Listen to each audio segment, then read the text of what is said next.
இப்ப எழுத்தாளர் சாரு நிவேதிதா அவர் குறித்து நீங்க ஏற்கனவே சில நேர்காணல்லாம் ஆமா. பேசியிருக்கீங்க. ஆபாசத்தை தான் அவர் அதிகம் முன்னிறுத்துவார். அவருடைய நாவல்களை நீங்க படிச்சீங்கன்னா தெரியும் அவருடைய மனநிலை என்னன்னு.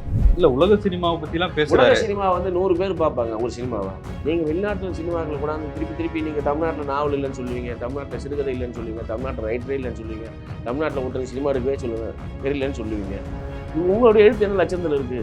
சின்ன வயசுல நம்மளாம் 10 ரூபாய் 20 ரூபாய்க்கு சரக்கு புக்குன்னு ஒன்று விற்பானுவோம்.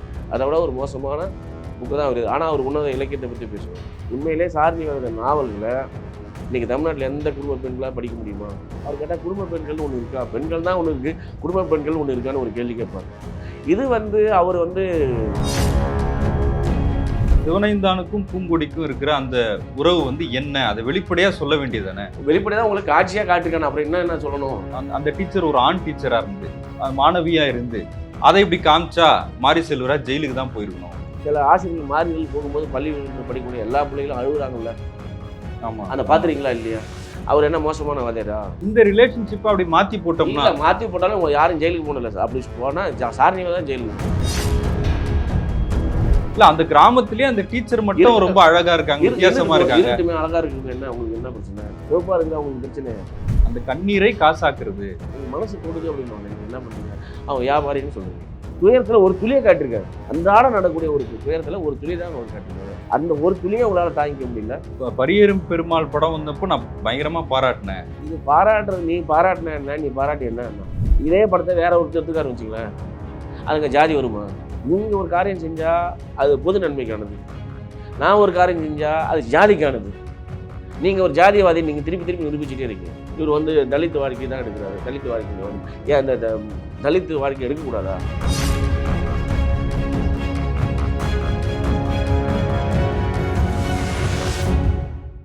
சவுத் பீட்டின் அன்பு உறவுகளுக்கு வணக்கம். நான் ஃபெலிக்ஸ் இன்போலி. இந்த நேர்காணலில் நாம் சந்திக்க இருப்பவர் சாகித்ய அகாடமி விருது பெற்ற எழுத்தாளர் திரு இமயம் அவர்கள். வணக்கம். வணக்கம். வாழை அப்படின்னு ஒரு திரைப்படம் வந்துச்சு. இயக்குனர் மாரி செல்வராஜ் இயக்கத்தில் வெளிவந்த திரைப்படம் அது. அந்த திரைப்படம் திரைக்கு ஒரு பெரிய வெற்றி அடைஞ்சது. மக்கள் அந்த படத்தை கொண்டாடினாங்க. அதன் பிறகு எழுத்தாளர் சாரு நிவேதிதா அவர் அந்த படத்தை பற்றின ஒரு கட்டுரையை ஒரு விமர்சன கட்டுரையை எழுதியிருந்தாரு. அது அவருடைய சோஷியல் மீடியால அதை பகிர்ந்திருந்தார். அவர் படத்தை பற்றி ரொம்ப நெகட்டிவாக தான் சொல்லியிருந்தாரு. படத்துடைய வெற்றியை எந்த அளவுக்கும் டிஸ்டர்ப் பண்ணக்கூடாது, அதனால் நான் படம் எல்லாம் முடிஞ்சதுக்கு அப்புறம் தான் இதை எழுதுறேன் அப்படின்ற விளக்கத்தையும் அவர் கொடுத்துருந்தாரு. நீங்கள் உங்களை ஒரு வட்டத்துக்குள்ளே அடைக்க முடியாது அப்படின்னாலும் இப்போ தலித் வாழ்வியல் சார்ந்து உங்களுடைய இலக்கியங்கள்லாம் இருந்திருக்கு. வாழை திரைப்படத்தை நீங்கள் பார்த்தீங்களா? உங்களுக்கு எந்த மாதிரியான உணர்வு இருந்துச்சு? இல்லை, அந்த படத்தை நான் பார்த்தேன். அந்த படம் பார்க்கும்போது நானே அங்கே இருக்கிற மாதிரியான ஒரு உணர்வு இருந்தது. நானே ஒரு வாழையை தார சுமக்கிற ஒரு உணர்வு இருந்தது. அந்த காட்சிகளில் எந்த பொய்யும் இருந்த மாதிரி எனக்கு தெரியல. நிஜமான வாழ்க்கை, நிஜமாக படம் எடுக்கப்பட்டிருக்கு. அது இன்னைக்கு இந்த வாழை படம் வெற்றி பெறுவதற்கு, இவ்வளோ பெரிய வெற்றி பெறுவதற்கு எல்லாருடைய பேசு பொருளாக இருப்பதற்கு காரணம் அது உண்மையை பேசுச்சுங்கிறது தான். யதார்த்த வாழ்க்கையை அப்படியே எடுத்து காட்டினது. நம்ம தமிழ் சினிமாங்கிறது பொதுவாக ஒரு கற்பனை. தமிழ் சினிமா இது வரைக்கும் காட்டிருக்கக்கூடிய பல சினிமாக்கள் உண்மையான தமிழ்நாடே இருக்காது. குறிப்பாக பாரதிராஜா படங்களில் வரக்கூடிய தமிழ்நாடு நம்ம கனவுல கூட காண முடியாது. அப்படியான தமிழ்நாட்டை காட்டின ஒரு தமிழ் சினிமாவில் ஒரு ஆள் புதுசாக இதுதான் தமிழ்நாடு, இதுதான் ஒரு கிராமம், இதுதான் உண்மையான வாழ்க்கை அப்படின்னு ஒரு உண்மையான வாழ்க்கையை காட்டுறாங்க. அந்த இயக்குனர் பாரதிராஜா தான் ஸ்டுடியோக்குள்ள இருந்த கேமராவை வெளியே கொண்டு போனவர். அது அவர் கிராமத்தினுடைய வாழ்வியல் அவர் தான் பதிவு பண்ணிருக்காரு. அவரு தான் அதே பாரதிராஜா தான் டிக் டிக் படம் எடுத்தாரு. அவர் எடுத்த படங்கள் எல்லாமே கருத்து ரீதியாக வெற்றி பெற்றிருக்கலாம். இப்போ உதாரணமாக கருத்தம்மாவில் அந்த டாக்டர் வரக்கூடிய இந்த 10 பெண்கள் கூடி ஆடக்கூடிய ஒரு காட்சி தமிழ் சினிமாவில் என்றைக்குமே நீக்க போகிறதே இல்லை. உண்மையிலே நீங்கள் காதலிக்கும் போது அல்லது நான் காதலிக்கும் போது 10 பேரோட காதல் பண்ணி டான்ஸ் ஆட முடியுமா? அது யதார்த்தம். அது கேமராவை ஸ்டுடியோவிலேருந்து அவர் தெருவுக்கு கொண்டு போனார். தெருவுக்கு கொண்டு போயுமே நீங்கள் அதே காட்சி தானே காட்டினீங்க. சரி, அது ஒரு கட்டம். இது இன்னும் தாண்டி அடுத்த கட்டத்துக்கு வந்திருக்குன்னு சொல்றீங்க. ஆமாம், நிச்சயமா சினிமா மாறிக்கிட்டே தான் இருக்கு. படம் எடுக்கிறவங்க இப்போ புதுசாக வரக்கூடிய டைரக்டர்ஸு அவங்க என்ன நினைக்கிறாங்க, உண்மையான தமிழ்நாட்டை காட்டணும், யதார்த்த வாழ்க்கையை காட்டணும். நீண்ட நெடிய காலமாக தமிழ் சினிமா ஒரு கற்பனை உலகத்திலே தான் இருந்திருக்கு. யதார்த்த உலகத்துக்கு அது வரவே இல்லை. இப்போ மாரி செல்வராஜனுடைய வாழைப்படம் வந்து உண்மையிலேயே அசிலான ஒரு யதார்த்தம். அதில் பெரிய நடிகர்களோ நடிகைகளோ பெரிய பிரம்மாண்டங்கள் அங்கே எதுவுமே இல்லை. இப்ப எழுத்தாளர் சாரு நிவேதிதா அவர் குறித்து நீங்க ஏற்கனவே சில நேர்காணல்லாம் ஆமாம். பேசியிருக்கிறீங்க. தனிப்பட்ட முறையில அவருடைய வாழ்க்கையை பத்திலாம் நம்ம பேச வேண்டியதில்லை. ஆனா அவருடைய கருத்து வந்து இந்த படம் வந்து 2 திரவங்களை முன் வச்சிருக்குது. இல்லை ஒண்ணு வந்து பயங்கரமாக சொல்லலாம். விந்து கண்ணீர் என்ற 2 நிலைப்பாட்டில் அந்த படம் எடுத்துக்கப்பட்டிருக்குன்னு. சார் நிவேதாவோட எழுத்தும் சரி, அவருடைய பேச்சையும் சரி நீங்கள் பார்த்தீங்கன்னா வந்து ஆபாசத்தை தான் அவர் அதிகமாக முன்னிறுத்துவார். அவருடைய நாவல்களை நீங்கள் படிச்சீங்கன்னா தெரியும் அவருடைய மனநிலை என்னன்னு. இல்லை அவர் தமிழ் சினிமா பற்றி அவர் ஏற்கனவே எழுதின 2 கட்டுரை புத்தகங்கள் இருக்குது. அதை நீங்கள் படிச்சீங்கன்னா தெரியும். தமிழ் சினிமாவை அவர் எப்படி பார்க்குறாரு, அதில் தமிழ் கலாச்சாரத்தை அவர் எப்படி பார்க்குறாரு, தமிழ் பண்பாட்டை எப்படி பார்க்குறாரு. அவர் தமிழ்நாட்டிலே இல்லாத ஒரு உலக அதிசயமான ஆகாயத்திலிருந்து பார்க்குற மாதிரி அவர் பார்ப்பார். இல்ல உலக சினிமாவை பத்திலாம் உலக பேசுறாரு. சினிமா வந்து 100 பேர் பார்ப்பாங்க ஒரு சினிமாவை. அந்த 100 பேருக்காக படம் எடுக்கல மாரி செல்வராஜ். தமிழ்நாட்டில் 8.5 கோடி பேர் இருக்காங்கன்னா 8.5 கோடி பேருக்காக எடுக்கப்பட்ட படம். நீங்கள் வெளிநாட்டில் சினிமாக்களை கொண்டாந்து திருப்பி நீங்கள் தமிழ்நாட்டில் நாவல் இல்லைன்னு சொல்லுவீங்க, தமிழ்நாட்டில் சிறுகதை இல்லைன்னு சொல்லுவீங்க, தமிழ்நாட்டில் ரைட்டரே இல்லைன்னு சொல்லுவீங்க, தமிழ்நாட்டில் ஒருத்தருக்கு சினிமா எடுக்கவே தெரியலன்னு சொல்லுவீங்க. ஏன் இந்த தமிழ்நாட்டில் இருக்கிறதுல பெஸ்ட்டை நீங்கள் பேசுங்க. தமிழில் எழுதப்பட்ட சிறந்த நாவல் பற்றி பேசுங்க, தமிழில் எழுதப்பட்ட சிறந்த சிறுகதையை பற்றி பேசுங்க, கவிதையை பற்றி பேசுங்க. எல்லாமே வெளிநாட்டில் தான் இருக்குது. இங்கே ஒன்றுமே இல்லைன்ற ஒரு கற்பனை தான் அவர் தொடர்ந்து பேசிக்கிட்டே இருக்கார். சரி, நீங்கள் வெளிநாட்டு இவ்வளோ உயர்ந்த சினிமாக்களை பார்த்துருக்கீங்க, உயர்ந்த இலக்கியங்கள் இப்போ எழுதிருக்கீங்க இல்லையா, படிச்சிருக்கீங்க இல்லையா, உங்களுடைய எழுத்து என்ன லட்சத்தில் இருக்குது அப்படி கொஞ்சம் நீங்கள் பார்க்கணும். இவ்வளோ உயர்வான சினிமாக்களையும் உயர்வான இலக்கியங்களையும் படித்த சார் நிவேதனுடைய அந்த உங்கள் நாவல்கள் எப்படி இருக்குன்னு நீங்கள் அவரே சொல்லட்டும். உண்மையிலேயே சரோஜதேவியை விட மோசமாக இருப்பார். சின்ன வயசில் நம்மலாம் 10 ரூபா 20 ரூபாய்க்கு சரோஜதேவி புக்குன்னு ஒன்று விற்பானுவோம். அதை விட ஒரு மோசமான புக்கு தான் அவர். ஆனால் அவர் உன்னத இலக்கியத்தை பற்றி பேசுவார். உண்மையிலே சார் நிவேதனுடைய நாவல்களை இன்றைக்கி தமிழ்நாட்டில் எந்த குடும்ப பெண்களாக படிக்க முடியுமா? அவர் கேட்டால் குடும்ப பெண்கள்னு ஒன்று இருக்கா, பெண்கள் தான் ஒன்று இருக்குது, குடும்ப பெண்கள் ஒன்று இருக்கான்னு ஒரு கேள்வி கேட்பார். இது வந்து அவர் வந்து ஒரு எரிச்சல், அவருக்கு ஒரு மனநோய் இருக்குது. தமிழ்நாட்டில் ஒன்றுமே இல்லை, இந்தியாவில் ஒன்றுமே இல்லைங்கிறது. இது எல்லாருக்கும் அப்படிதான். அப்படின்னா அவர் முன்வைக்கிற 2 கேள்வி. ஒண்ணு வந்து இந்த வாழைப்படத்துல வர அந்த டீச்சர் கதாபாத்திரம், சரி, அந்த சிறுவன் பையன். சிவனைந்தான் அந்த சரி, கதாபாத்திரத்துக்கும் சிவனைந்தானுக்கும் பூங்கொடிக்கும் இருக்கிற அந்த உறவு வந்து என்ன, அதை வெளிப்படையா சொல்ல வேண்டியதானே? வெளிப்படையாக உங்களுக்கு காட்சியாக காட்டிருக்கானே, அப்புறம் என்ன சொல்லணும்? திருப்பி என்ன நோட்ஸ் போட்டு கொடுக்க முடியுமா? அவங்க 2 பேருக்கு என்ன ரிலேஷன்ஷிப்புங்கிறது பகிரங்கமாக காட்சியாக கடைசியா ஒரு வசனம் வருது, நீங்க எங்க அம்மா மாதிரியே அழகா இருக்கீங்க. அப்புறம் என்ன அம்மா மாதிரி அதை விட என்ன அழகான நல்ல வார்த்தை சொல்ல முடியும்? எல்லாருக்கும் நம்ம உலகத்துல ஆனா ஏதோ அவங்களுக்குள்ள ஒரு ரிலேஷன்ஷிப் இல்ல, இருக்கிற மாதிரி காமிச்சிட்டு உங்களுடைய கண்ணு கோளாறு, உங்க மனசு கோளாறு, உங்க சிந்தனை கோளாறு.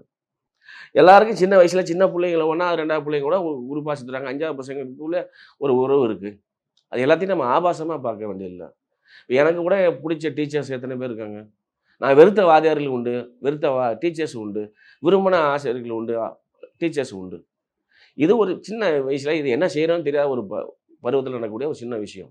இதை போய் இவ்வளோ பேச வேண்டிய அவசியமே இல்லை. இது உங்களுடைய மனக்கோளாறாக காட்டுது. அந்த டீச்சர் ஒரு ஆண் டீச்சரா இருந்து, ஒரு ஆண் ஆசிரியரா இருந்து, அந்த மாணவர் வந்து ஒரு மாணவியா இருந்து, அதை இப்படி காமிச்சா மாரி செல்வராஜ் ஜெயிலுக்கு தான் போயிருக்கணும் அப்படின்னு காட்ட முடியுமா? காட்டலாம், ஒன்றும் இல்லை. எத்தனையோ டீச்சர்ஸ் வந்து பசங்களோட நல்ல விதமாக மோசமான உதாரணங்கள் இருக்குது, நல்ல உதாரணங்கள் இருக்குது. நீங்கள் நல்ல உதாரணங்களை மட்டும்தான் சமூகத்துக்கு சொல்லணும், மோசமான உதாரணங்களை சொல்ல வேண்டியதில்லை. இப்போ சார் நிவேதா சொல்கிறது வந்து மோசமான உதாரணம் அவர் சொல்கிறார். இப்போ தமிழ்நாட்டில் எத்தனை லட்சம் மாணவிகள் இருக்காங்க, ஆசிரியர் இருக்காங்க. சில ஆசிரியர்கள் மாறிகள் போகும்போது பள்ளிக்கூடத்தில் படிக்கக்கூடிய எல்லா பிள்ளைகளும் அழுகுறாங்கல்ல. ஆமாம், அந்த பார்த்துறீங்களா இல்லையா? அவர் என்ன மோசமான வாத்தியாரா? பல டீச்சர்ஸ் ஆண் ஆசிரியர்கள் மாறுதல் அளிக்கும் போது அத்தனை 1000 பேர் 2000 கொண்ட ஸ்டூடெண்ட்ஸ் கொண்ட ஸ்கூலில் இருக்க அத்தனை பிள்ளைங்களும் அழுகுதா இல்லையா? இல்ல அப்படி நல்ல வாத்தியார்கள்லாம் இருக்காங்க. ஆனா இந்த ரிலேஷன்ஷிப் அப்படி மாத்தி போட்டோம்னா, மாத்தி போட்டாலும் யாரும் ஜெயிலுக்கு போகல. அப்படி போனா சார் நிவேதா தான் ஜெயிலுக்கு போகணும், மாரி செல்வராஜ் போக வேண்டியதில்லை. இப்போ மனப்பிறழ்வுன்னு எல்லா இடத்துலையும் இருக்கும். ஆசிரியர்களையும் ரொம்ப தங்கமான ஆசிரியர் இருக்காங்க, மோசமான 1-2 ஆசிரியர் இருக்காங்க. நீங்கள் அந்த இப்போ ஒரு மொத்தம் ஒரு 3 லட்சம் ஆசிரியர்கள் தமிழ்நாடு இருக்காங்கன்னு வச்சுங்களேன். 2 வாத்தியார் மோசமாக இருப்பான். அந்த 2 வாத்தியார் உதாரணமாக நீங்கள் காட்ட முடியாது. அல்லது 2 டீச்சர் மோசமாக இருப்பாங்க. அதுக்காக இந்த 3 லட்சம் டீச்சர்ஸும் மோசம் அப்படின்னு நம்ம சொல்ல முடியாது.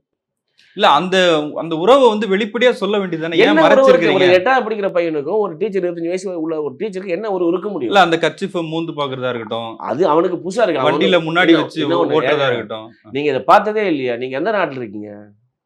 புதுசாக ஒரு பொருள் கிடைச்சா நம்ம கீழே கண்ணா கூட எடுத்து பார்க்கறது இல்லையா, மூந்து பார்க்கறது இல்லையா?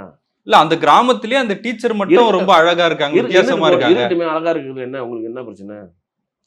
2 வித்தியாசம் சார். அந்த அந்த அம்மா வந்து கொஞ்சம் மேல் ஜாதி மாதிரி தெரிறாங்க. அவங்க கொஞ்சம் வசதியான ஆள் மாதிரி தெரிறாங்க. சரியா? இருக்கிறதுலே டீச்சர்ஸ் வந்து ஒரு ரொம்ப டிசிப்ளினா கொஞ்சம் நல்லா தான் இருப்பாங்க. இந்த டீச்சர் மட்டும் நல்லா இருக்காங்க. இந்த டீச்சர் மட்டும் சிவப்பா இருக்காங்க. சிவப்பா இருக்கிறது அவங்களுக்கு பிரச்சனையா? படம் எப்படிப்பட்டிருக்கு எடுக்கப்பட்டிருக்கு, அது என்ன உணர்வா உங்களுக்கு சொல்லியிருக்கு, அந்த படத்தின் மூலமா மாரி செல்வராஜ் இந்த சமூகத்தை என்ன சொல்ல வராருங்கிறத தான் நீங்க பார்க்கணுமே தவிர, நீங்க சிவப்பா இருந்தீங்களா, கருப்பா இருந்தீங்களா, உயரமா இருந்தீங்களா, குட்டையா இருந்தீங்களாங்கிறதெல்லாம் கேள்வி கிடையாது. இந்த படம் நீங்க எத்தனை இந்த மாதிரி நூற்றுக்கணக்கான சார் நிவேதம் வந்தாலும் கூட, இன்னைக்கு வாழை வந்து தமிழ்நாட்டு சமூகம் கொண்டாடக்கூடிய ஒரு படமா இருக்கு. குடும்பமா உட்காந்து பார்க்குறாங்க. நீண்ட நெடிய காலத்துக்கு பின்னாடி தமிழ் சினிமாவுல அநேகமா பாரதிராஜாவுடைய அந்த கிடைக்கச்சியமில்லே, அதுக்கடுத்து ஒரு கருத்தம்மா, இந்த மாதிரி படங்களுக்கு பின்னாடி எனக்கு தெரிஞ்சு கடைசியா வந்து பெரிய வெற்றி பெற்ற படங்கள்லாம் இந்த கருத்தம்மா, கருத்தம்மா. கிடைக்கச்சியமில்லே தான் அதிகமான பெரிய கிராமப்புறங்கள் வெற்றி கொண்ட ஒரு படம். பருத்தி வீரன் கூட சொல்லலாமே. கிராமப்புறங்கள்ல வெற்றி அந்த அளவுக்கு எனக்கு தெரியல அதை பத்தி. சராசரி ஒரு பெண்களுடைய மனசுலயும் போய் இந்த படம் வெற்றி பெற்றிருக்கு. எளிய ஜனங்கள்ட்டயும் அது வெற்றி பெற்றிருக்கு. இதுதான் நீங்க பார்க்கணும். பெரும்பான்மையான சமூகம் இந்த படத்தை பார்த்துருக்காங்க. பெரும்பான்மையான சமூகத்துக்கு இந்த படத்தின் மேல ஒரு ஈர்ப்பு வந்திருக்கு. தங்களை இல்ல, தாங்களே அதுதான் அந்த அந்த அந்த என்ன சொல்ற அவரு ஈர்ப்பு. அந்த ஈர்ப்பு, அந்த கண்ணீரை காசாக்குறது. நீங்க உலகத்துல மிக மோசம் இப்ப பதையர் பாஞ்சாலி படம் இருக்குல்ல, பதையர் பாஞ்சாலி உலக புகழ்பெற்ற படம். அது ஒரு பிராமண சமூகத்துல குடும்பத்துல கூட ஒரு வறுமையே பேசுது. அந்த குடும்பம் அந்த ஊரை விட்டு வெளியே போகுதுன்னு அந்த பதையர் பாஞ்சாலா காட்டுறாங்க. அப்போ வந்து பிராமண சமூகம் மட்டும்தான் குடும்பத்தை வெளியே கிராமத்தை விட்டு வெளியேறிச்சா? அந்த குடும்பத்தில் மட்டும் தான் வறுமை இருந்ததா? அந்த ஊரில் இருந்த பிற ஜாதிகளுக்கு வறுமை இல்லையா? அப்படின்னு ஒரு கேள்வி கேட்குது. நீங்க என்ன பண்ணீங்க, திருப்பி பதையர் பாஞ்சாலி உன்னதமான காவியம் சொல்லிட்டே இருக்கீங்க. ஒரு பிராமண சமூக வறுமையை சொன்னதுக்காக நீங்க காவியங்கிறீங்க. ஆனா ஒரு சமூகத்துடைய கடைநிலையில் இருக்கக்கூடிய ஒருத்தனுடைய வறுமையை காட்டினா அது கண்ணீர், அது வியாபாரம்னு சொல்றீங்க. இல்ல ஒரு ஒரு பிச்சை எடுக்கிறவங்க எப்படி தன்னுடைய உடல் ஊனத்தை காட்டுறது, இல்ல அந்த உடல் அதை இதோட ஒப்பிடவே கூடாது. அதை காட்டி எப்படி காசு கேட்கறாங்களோ இல்ல, அந்த மாதிரி. இந்த அப்படி சொன்னா இது அருவருக்கத்தக்க கேள்வின்னு நான் நினைக்கிறேன். சினிமா அப்படி இல்லை. இது முதலீடு போட்டு எடுக்கிறாங்க. அவங்களுக்கு ஒரு நோக்கம் இருக்கு, ஒரு செய்தி இருக்கு, ஒரு துயரம் நடந்திருக்கு. அந்த துயரத்தை அவங்க இன்னைக்கு காட்சிப்படுத்துறாங்க. சரி, இன்னைக்கு வாழை வந்து 17 19 வருஷத்துக்கு முன்னாடி நடந்த ஒரு கோர விபத்தை அவர் வந்து தன்னுடைய மனசுல துயரத்தை அவர் வெளியே சொல்றாரு. இப்போ சென்னை வெள்ளம் மிதந்துல்ல, சென்னை வெள்ளத்தில் மிதந்துல்ல, அதை பற்றி யாராவது எழுதுறீங்களா? சினிமா எடுத்துறீங்களா? கதை எழுதிருக்கீங்களா? நாவல் எழுதிருக்கீங்களா? டிமானிட்டைசேஷன் பற்றி நடந்தப்போ அன்னைக்கு இதெல்லாம் சொல்ல மாட்டீங்களா? இதுவும் சமூகத்தில் நடந்த கொடூரம் தானே. ஒருத்தன் தனக்கு நேர்ந்த கொடுமையை அல்லது தன் ஊரில் நடந்த கொடுமையை நான் இப்போ எழுதுகிற கதைகள்லாம் எங்கேருந்து எழுதுகிறேன்? என்னுடைய நாவல்லாம் எங்கேருந்து எழுதுறது? என்னுடைய வாழ்விலிருந்து தான் நான் எடுக்கிறேன். அப்போ சாரணிவாத கதை தானே அவருடைய வாழ்விலிருந்து தான் எடுக்கிறாரு. அப்போ நீங்கள் உங்களுடைய நாவல்கள் என்ன சொல்லுதுன்னா உங்களுடைய வாழ்வில் தான் காட்டுது. அந்த வாழ்வில் வந்து படிக்க முடியாது. இல்ல அதுவும் வாழ்க்கையில் ஒரு அங்கம்ல. அங்கம் தான், நான் அதை மறுக்கவே இல்லை. ஆனால் அந்த அங்கம் வந்து ஒரு எல்லை இருக்கு. நீங்க எல்லை மீறி எழுதுறீங்க. தமிழ்நாட்டில் எந்த ரைட்டரும் அந்த மாதிரி எழுதுனதே கிடையாது. எல்லாருக்கும் தெரியும். அவர் சொல்றாரு பரியேறும் பெருமாள் படம் வந்தப்போ நான் பயங்கரமா பாராட்டினேன். இது பாராட்டுறது, நீ பாராட்டின என்ன, நீ பாராட்டி என்ன? சார் நீவதுக்காக படம் எடுத்திருக்கான். ஒரு ஆளுக்காக படம் எடுக்கலைங்க. தமிழ்நாட்டில் மட்டும் 8.5 கோடி பேர் இருக்கான். வேற வெளிநாட்டுல எவ்வளவு தமிழர்கள் இருப்பான். இந்த தமிழ் மொழியில் எடுத்துருந்தா கூட இது வந்து எந்த கிராமத்துக்காரனுக்கும் ஒரு 70 80 90ல் வாழ்ந்த எல்லா மனிதனுக்கும் அது பொருந்துங்க. இதே மாதிரி துயரம் என்னுடைய வாழ்க்கையில் இருக்கு. ஏன் ஜனங்க வந்து தன்னோட அந்த படத்தை தன்னோட அசோசியேட் பண்றாங்கன்னா, அந்த இளமை காலத்தில் இப்படி எல்லாருக்கும் ஒரு துயரம் இருந்திருக்கு கிராமப்புற வாழ்க்கையில். இதே சென்னைக்குள்ள ரொம்ப சிலம்புக்குள்ள போங்க, அந்த படம் எடுத்து பாருங்க. இந்த இது ஒரு படம் வந்து இல்லையா, கேக் ஏதோ ஒரு காக்கா முட்டை படம் எடுத்தா இல்லையா, அது கொண்டாடப்பட்டதா இல்லையா? இப்போ கொட்டுக்காளின்னு ஒரு படம் வந்திருக்கு இல்லையா, அது கொண்டாடப்படுதா இல்லையா? என்னன்னா இது ஒரு எரிச்சலாக இருக்குது, பொறாமைனா. ஒரு வேளை இவ்வளோ ஒரு கீழ்மட்ட சமூகத்துலேருந்து ஒருத்தன் வந்து இவ்வளோ பெரிய வெற்றிகரமான ஒரு படத்தை கொடுக்குறான் தொடர்ந்து அப்படின்னு எரிச்சலை நீங்கள் எழுது. வேற யாருமே இந்த மாதிரி தோணவே இல்லை. ஒரு ஆள் தானே தோணியிருக்கு. எரிச்சல்னா அப்போ பரியேறும் பெருமாளை பாராட்ட வேண்டிய அவசியம் இல்லையா? என்ன அதில் என்ன இவர் பாராட்டிருக்காரு? அவர் என்ன தமிழ் சினிமா பற்றி என்ன ஒரு உயர்வான கருத்து சொல்கிறாரு? சார், நம்ம தமிழ் சினிமாவில் 1000 குறைகள் இருக்கலாம் சார், 1000 குறைகள் இருக்கலாம். ஆனாலும் தமிழ் சினிமா தான் நம்முடைய வாழ்க்கையில் ஒரு பகுதியாக இருக்குது. தமிழ் சினிமாவுடைய பாட்டு கேட்காத ஒரு ஆள் இன்னைக்கு தமிழ்நாட்டில் இருக்கானா? சரியாக தோறும் நீங்கள் வந்து அதோட தான் இருக்க முடியும். நம்ம டைரக்டர்ஸ் முடிஞ்ச வரைக்கும் அவங்க வந்து இது பணம் சம்மந்தப்பட்டது. சார் ஏதாவது பணம் இவர் பிளாக்ல இருக்காரு, அதில் ஏதாவது பணம் செலவு பண்ணிருக்காரா? இந்த படம் எடுக்க எத்தனை கோடி செலவாயிருக்கும்? அவன் எடுத்தானே ஆகணும். இப்போ நான் நாவல் எழுதுறேன், சிறுகதை எழுதுறேன், என்னுடைய ஒரு ஆள் தனிப்பட்ட உழைப்பு. ஆனால் ஒரு சினிமா ஒரு தனி மனிதன உழைப்பு இல்லை இல்லையா? அதுக்கு முதலீடு போடுறாங்க இல்லையா? முதலீடு அவங்க எடுத்தானே ஆகணும். அது சரி. நான் கேட்கறது ஆனா கருத்து முக்கியம்ல. கருத்து கரெக்டாக முதலீடு ஏன் நான் ஒரு ரைட்டரா 40 வருஷம் நான் படிச்சிருக்கேன் சார். 40 வருஷம் சினிமா பார்த்துருக்கேன். எனக்கு அந்த இவர் சொல்லக்கூடிய அந்த குற்றச்சாட்டை நான் ஏற்க மாட்டேன். நானும் வாத்தியாரா இருந்திருக்கேன். இன்னொரு விஷயம், நான் வந்து 33 வருஷம் வாத்தியாரா இருந்திருக்கேன். என்னுடைய மனைவி வந்து வாத்தியாரு. எங்களுக்கு பள்ளிக்கு மாணவர்களை பற்றி எனக்கு தெரியும். நானும் பள்ளிக்கூடத்தில் நடக்கக்கூடிய பல கதைகள் எழுதியிருக்கேன். அரசாங்கத்தில் அரசாங்க பள்ளிக்கூடத்தில் ஒரு நாள் எழுதியிருக்கேன். நானே எழுதியிருக்கேன். 4, 5 கதை எழுதியிருக்கேன். அதுவும் பள்ளிக்கூடத்தில் வாழ்க்கையில் என்ன இருக்குது? ஒரு சின்ன குழந்தைக்காக ஒரு வாத்தியார்கள் என்ன பண்ணுவாங்க? அல்லது டீச்சர்ஸ் என்ன பண்ணுவாங்க? நீங்கள் இன்றைக்கி எவ்வளோ யூடியூப்லாம் வருது. எவ்வளோ சில ஸ்கூல் பசங்களுக்கு டீச்சர்ஸே வந்து சில ஹெல்ப்லாம் பண்ணுறாங்க. ஆம்பளை பையனா பொம்பளை பையனான்னு பார்க்குறதில்ல. நீங்கள் இந்த மனநோய் தான். என்னன்னா, வாத்தியாருக்கு ஆம்பளை பிள்ளையா இருந்தானா பொம்பளை பிள்ளையா இருந்தானா அவன் ஒரு வாத்தியார் தானே. ஆம்பளை பிள்ளைக்கு ஒரு விதமாக பாடம் நடத்துவான், பொம்பளை பிள்ளைக்கு ஒரு விதமாக பாடம் நடத்துவானா? இல்ல ஒரு அன்பா பேசுறதுக்கு இல்ல. நான் இப்ப ரைஸ் மில்லுக்கு வரணுமா? ஏங்க கண்டிப்பா வரணுமா? அப்படின்லாம் இதெல்லாம் வந்துங்க ஒரு ஏன் சின்ன பையன் ஒரு உறவு என்னங்க இது? இது பெரிய இது உறவு பிறர்னு நான் நினைக்கவே இல்லை. உறவுடைய பிறவான உறவு அப்படின்னு நான் ஒருபோதும் நினைக்கல. அது ரொம்ப சரியா இருக்குங்க. நான் 33 வருஷம் வாத்தியாரா இருந்த என்னோட அனுபவத்தில் சொல்றேன். அது சரியா தான் இருக்குங்கிறது தான் என்னுடைய கருத்து.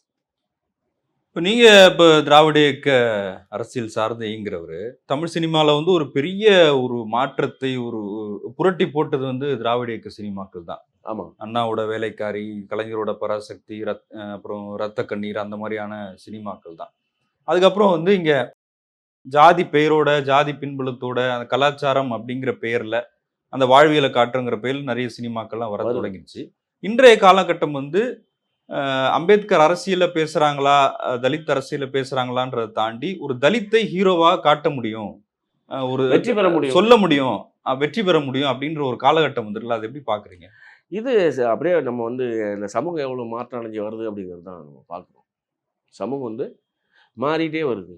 நீங்க 1940 இருந்த சினிமா வேற, 60 இருந்த சினிமா வேற, 80 இருந்த சினிமா வேற, 2000 இருந்த சினிமா வேற, 2020 சினிமா வேற. நீங்க அப்படியே இந்த டிக்கெட்டா பிரிச்சு பார்த்தீங்கன்னா தெரியும். இப்போ பழைய காலத்துல 1 மணி நேரம் ஒரு 40, 50 பாட்டு இருக்கும். இப்போ வந்து கொட்டுக்காளிங்கிற படத்துல மியூசிக்கே கிடையாது. டான்ஸே கிடையாது. இல்லையே! அது வந்து புதுசா வருது. இப்போ நீங்க சொன்ன காக்கா முட்டையில என்ன இருக்கு? இந்த மாரி படங்கள், வித்தியாசமான படங்கள் வந்துட்டு தான் வருது. இது ஒரு நல்ல போக்கு. அதாவது கற்பனையான வாழ்க்கைய, கற்பனையான ஒரு சித்திரத்த நீங்க காட்டிட்டு இருந்த சமூகம் வந்து, தமிழ் சினிமா வந்து மாறி எதார்த்தத்த காட்டுது. ரொம்ப அடிமட்ட வாழ்க்கைய காட்டுது. நீங்க இது பெரும்பான்மையான மக்களுடைய வாழ்க்கை இது. இது சிறுபான்மை மக்களுடைய வாழ்க்கை இல்ல. இப்ப நீங்க திருநெல்வேலியில தமிழ்நாடு முழுக்க எங்க வேணாலும் வாழை தோட்டம் இருக்கு. இருக்கா இல்லையா? இருக்கு. கடலூர்ல இருக்கு. பண்ருட்டில இருக்கு. எங்க ஊர்லயே இருக்கு. அப்ப இந்த வாழைக்காய் மெட்ராஸுக்கு வருதுன்னா எங்கேருந்து வருது? எப்படி வருது? அப்படின்னு நீங்க யோசிச்சீங்கன்னா தெரியும். இந்த வாழ்க்கைய நீங்க சமூகத்துல இப்ப வந்து 7,50 கோடி பேரு அல்லது 8,50 கோடி பேர் தமிழ்நாட்டுல இருக்காங்க. 8,50 கோடி விதமான வாழ்க்கை இருக்கு. 8,50 கோடி விதமான வாழ்க்கை இருக்கு. இந்த 8,50 கோடி விதமான வாழ்க்கைய நம்மளால முழுசா காட்ட முடியாது. பெரும்பான்மை மக்களுடைய வாழ்க்கைய இந்த சமூகத்துக்கு ஆவணப்படுத்தணும், காட்சிப்படுத்தணும். அங்க என்ன அது? ஒரு கூலி உயர்வுக்காக அவங்க கேட்குறாங்க அவ்வளோதான்.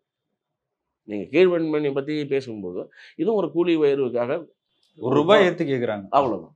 அப்ப அவங்க கேட்கும்போது முதலாளிக்கு ஒரு எரிச்சல் வருது, கோவப்படுது, இவங்கள பனிஷ் பண்ண நினைக்கிறாரு. இங்க தான் நடக்குது.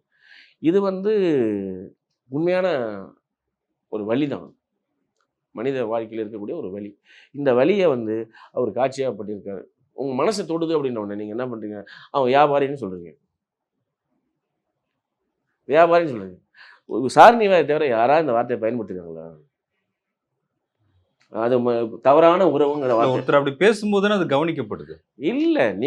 இப்ப நீங்க வந்து துணி இல்லாம இந்த ரோட்ல நடந்து போனீங்கன்னு வச்சுக்கங்களேன், இன்னைக்கு எல்லா டிவியும் உங்கள தான் காட்டும். எல்லா பத்தியும் உங்கள தாங்க காட்டும். உண்மையா பொய்யா? அட்டென்ஷன். ஆமா. இப்ப என்ன இவரு சார்னிவால செஞ்சது என்னது? அட்டென்ஷன் தான். இப்ப நம்ம பேசுறோம்ல அவர பத்தி, மாரி செல்வராஜுக்கு தான் வெற்றி இது. அதாவது சார்னிவா திருப்பி திருப்பி பேச வச்சுட்டார்ல. வாழை பத்தி. அவரு பேச வைக்கிறார். 25வது நாள் எவ்வளவு வசூல் ஆயிட்டு இருக்கு.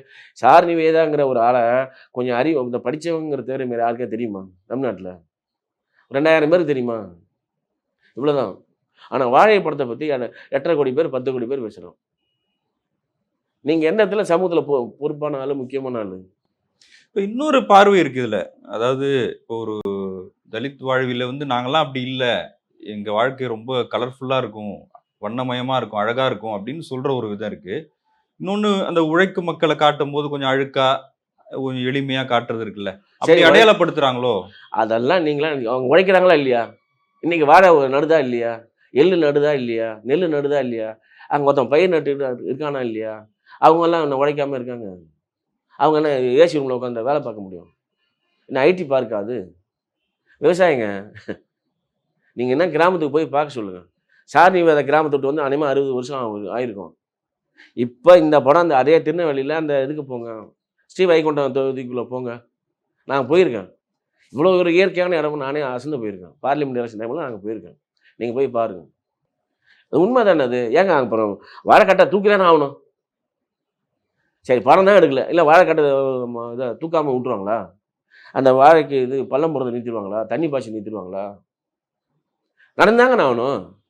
எப்படி வருது எல்லாம்? ஏதோ வந்து இதை துயரத்தை காட்டிட்டாரு. அங்கே துயரம் இல்லையா? துயரத்தில் ஒரு துளியை காட்டியிருக்காரு. அன்றாட நடக்கக்கூடிய ஒரு துயரத்தில் ஒரு துளி தான் அவர் காட்டியிருக்காரு. அந்த ஒரு துளியை உங்களால் தாங்கிக்க முடியல. அந்த ஒரு துளி கண்ணீரினுடைய வலிமையை உங்களால் உணர முடியல. நீங்கள் பழி போடுறீங்க. இங்கே வந்து இது ஜாதி நீங்கள் திருப்பி மாரி செல்வராஜ் மேலே அதில் அவர் எடுக்கக்கூடிய படங்கள்லாம் ஜாதி அடையாளத்தை திருப்பி புகுத்த வேணாங்கிறது எனக்கு தனிப்பட்ட கருத்து. இதே படத்தை வேற ஒருத்தர் எடுத்துக்காருன்னு வச்சுங்களேன், அதுங்க ஜாதி வருமா? வியாபாரம் பண்ணான்னு சொல்ல முடியுமா? அதாவது என்னன்னா, நீங்கள் ஒரு காரியம் செஞ்சால் அது பொது நன்மைக்கானது, நான் ஒரு காரியம் செஞ்சால் அது ஜாதிக்கானது. நீங்கள் ஒரு ஜாதியவாதி நீங்கள் திருப்பி நிரூபிச்சுட்டே இருக்கீங்க. இதே மாரி செல்வராஜுக்கு பதிலாக வேற ஏதோ ஒரு டைரக்டர் வெற்றிமாறனோ அல்லது சேரனோ இல்லை யாரோ இந்த படம் எடுத்தால் இந்த கேள்வி கேட்பீங்களா? இவர் வந்து தலித் வாழ்க்கை தான் எடுக்கிறாரு, தலித் வாழ்க்கையுடைய வரும் ஏன் இந்த தலித் வாழ்க்கை எடுக்கக்கூடாதா? நீங்கள் 2000 ஆண்டுகளில் தலித் வாழ்க்கையை சொல்லக்கூடாதா? இன்றைக்கி இருக்க காட்சியில் எழுத்தில் சொல்லக்கூடாதா? சினிமாவில் சொல்லக்கூடாதா?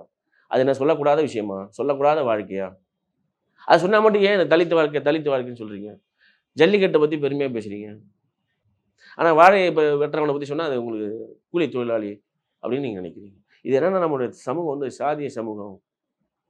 திருப்பி என்னென்னா, இப்போ உதாரணம் இப்படி வச்சுக்கலாமே, இப்போ முர்மு இருக்காங்களே, இந்தியாவோட ஜனாதிபதி இருக்காங்க இல்லையா, அவங்கள என்ன சொல்கிறீங்க? ஒரு மலைவாழ் மக்கள். ஆமாம், ஆதிவாசி. ஆதிவாசி. நீங்கள் சொல்லும் போதே வேற யாராவது சங்கர் தயாள் சர்மா இருந்தப்போ சொன்னீங்களா? கேட்குறேன். நாராயணன் இருந்தப்போ என்ன சொன்னீங்க? மலையாளி இருந்தார் இல்லையா, அவர் ஒரு எஸ்சி. ஜானே ஜெயில் சிங்னு ஒருத்தர் இருந்தார் இல்லையா. நீங்கள் எந்த பதவிக்கு போனாலும் மற்றவர்களுக்கு போனால் அங்கே வந்து ஜாதி வராது. எஸ்சி எஸ்டி போனால் மட்டும் நீங்கள் ஒரு எஸ்சி பிரதமர், எஸ்சி மந்திரி, எஸ்சி முதலமைச்சர், எஸ்சி ஜனாதிபதி.